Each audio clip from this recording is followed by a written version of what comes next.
Hello folks, this is the second installment of my video adaptation for my self-help resource, Emotional Anarchy, Surviving Self-Care in Capitalism's Clutches. If you missed the first one and want to see it, it's linked in that little pop-up in the top corner, but continuity is not important for this guide and the chapters can be read or viewed in any order. If you'd like to see the text version of this guide, it's linked in the description. Okay, so let's just jump in here with Chapter 2, Anxiety, Hypervigilance, and Mood Regulation. The first thing I want to touch on here, although it might seem somewhat out of order, is the role of meditation in regulating mood and anxiety.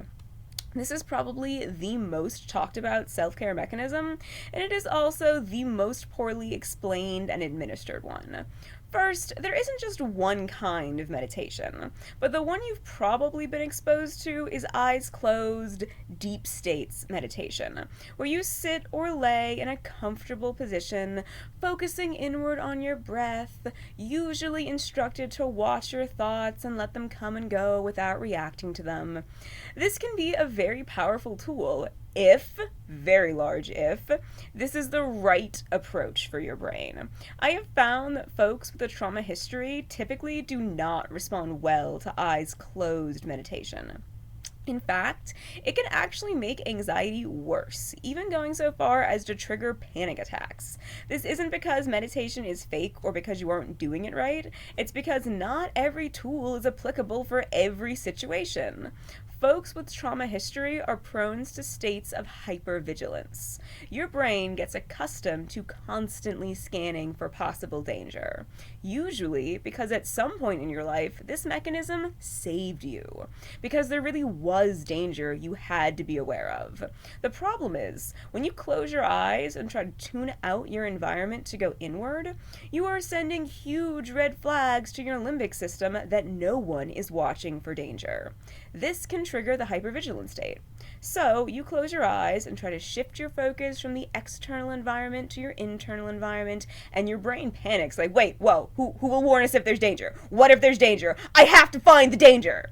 This physically manifests as racing heartbeat, incoherent breathing patterns, and rising anxiety and discomfort. The harder you try to let go, the more frantically your brain will hold on. It's often not an effective therapy tool to do eyes closed meditation for folks who are prone to hypervigilance. However, there is something you can do instead to achieve the same goal, but more effectively for your brain's needs. And this is eyes open meditation. If you clear away all the flowery words, the meditative state is just like the data scan for your brain. It's a way of turning off unnecessary processes so that your brain may be running on autopilot, like an app on your phone that you think is turned off but is actually still zapping the battery behind the scenes. The mantra of clear your thoughts really just means give your brain a singular task so it can power down those unnecessary processes. You can achieve this with something as simple as a coloring book. Although there's lots of ways to do it, the coloring book is my favorite personally, so we'll talk about that one first. The idea here is you want a task that has distinct, clear rules, and the rules must be simple and few. So, for a coloring book, coloring within the lines and deciding what colors to make everything are clear, essential rules. You don't have to think too hard about how to follow them. You already know to follow them. There's enough structure in the task that your brain has to think about it consistently to obey the rules. This means less processing power is available to do other things like worry. But the rules are so simple, following them doesn't tax the brain or cause it to over-process. The end result is your thoughts are anchored to the present moment, and your busy brain is given the chance to rest without closing your eyes and triggering the hypervigilant response. If coloring isn't your thing, there are lots of ways to do this. Dicing vegetables, strength training, singing, building a simple model, etc. You can apply this principle to any simple task that you enjoy doing and is easy for you to do at any time. If the task requires steps to set up before you can use it, it may not be effective because the activation energy required to start the task can be enough to trigger a stress response. If you're already stressed out, you're not going to want to have to overcome any additional obstacles to calming your brain back down.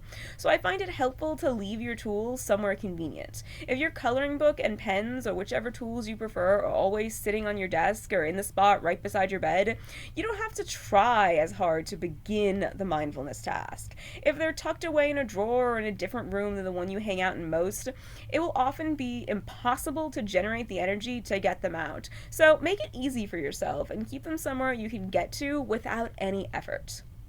On a similar tangent, now let's talk about breathing. Respiration rate has an immense effect on mood regulation because of the heart-brain connection.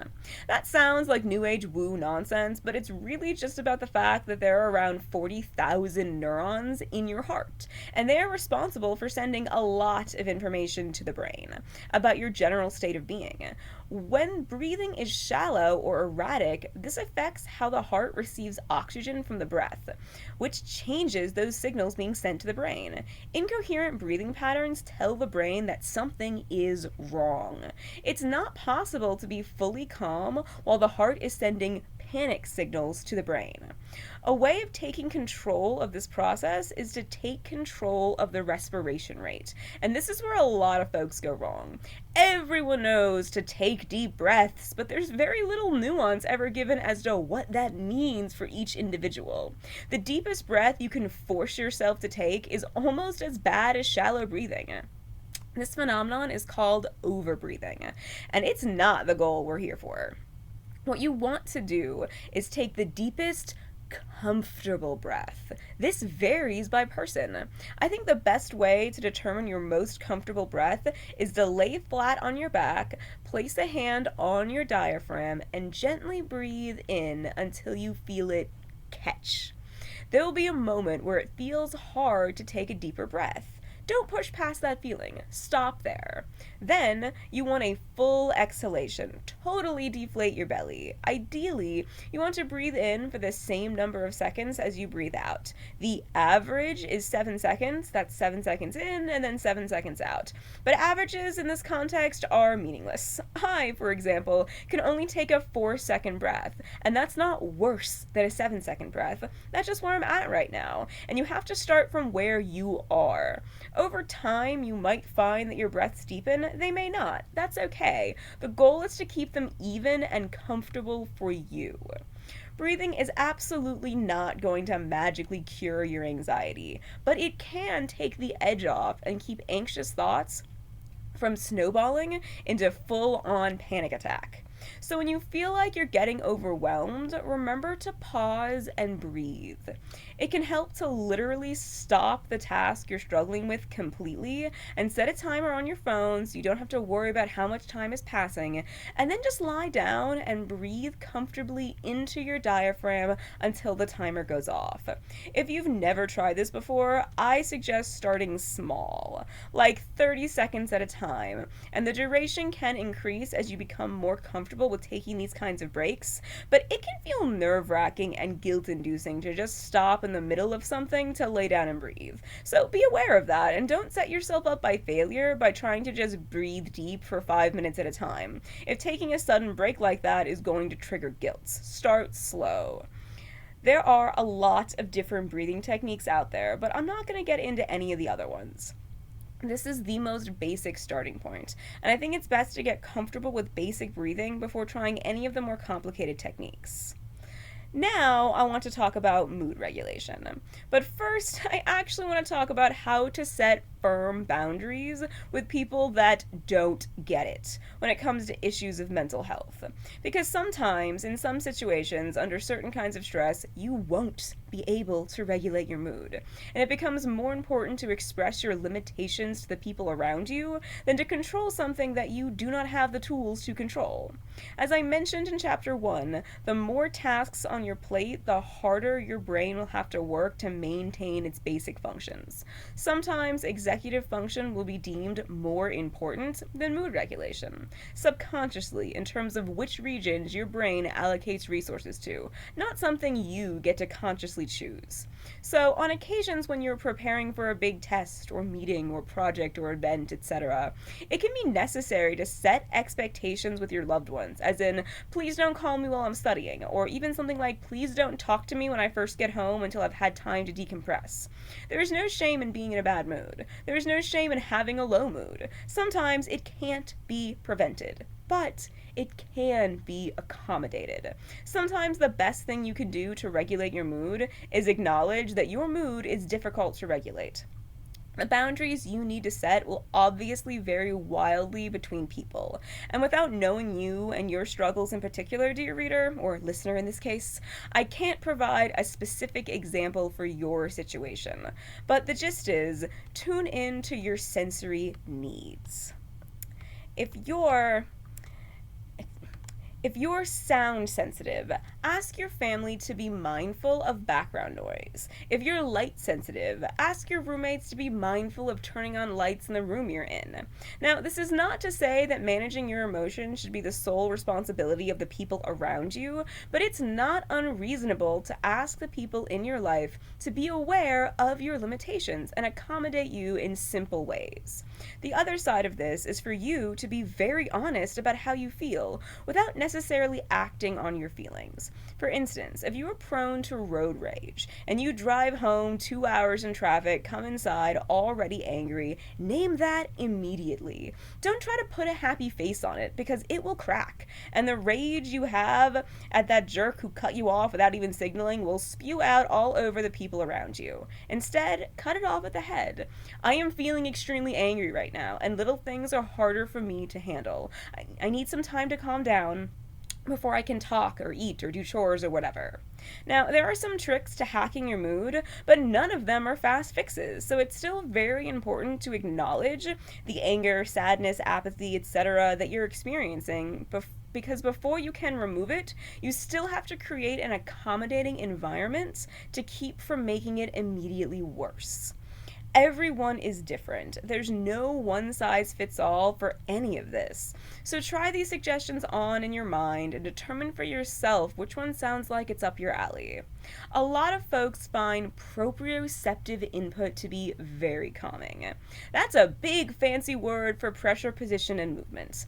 The easiest way to achieve proprioceptive input is through diffuse pressure, like a weighted blanket.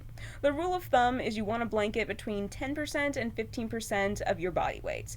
This can be an especially helpful tool for folks who have trouble falling asleep. Especially if you feel tired, sometimes to the point of nodding off while sitting on the couch, but your brain snaps to attention the second you lay down in a quiet, dark room.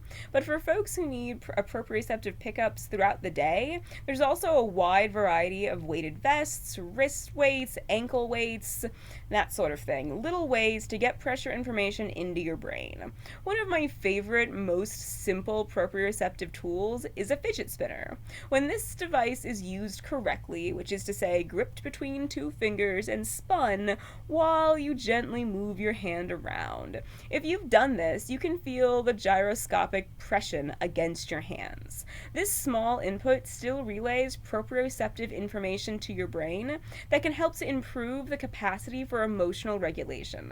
This can be a useful tool if you are prone to road rage and routinely stuck in bumper-to-bumper traffic.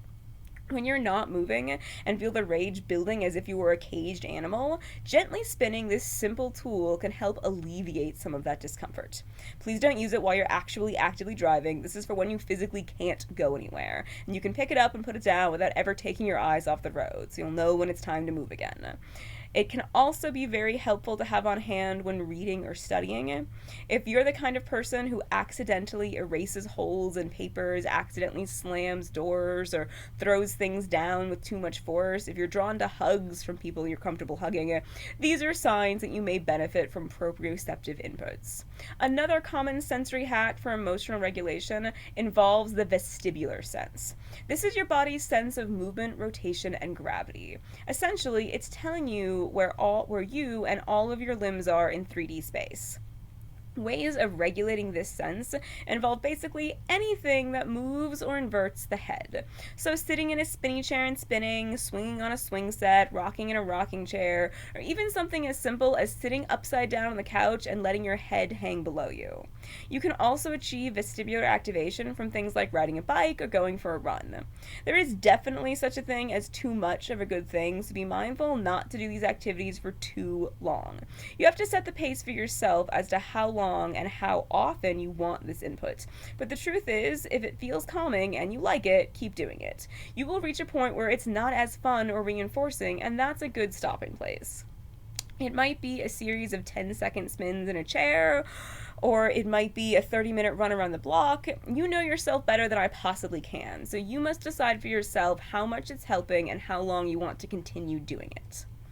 The senses you've heard of before, like sight, sound, smell, taste, and touch, can also be helpful in regulating your mood. If you're drawn to auditory inputs, it can be helpful to put music or white noise on in the background while you decompress.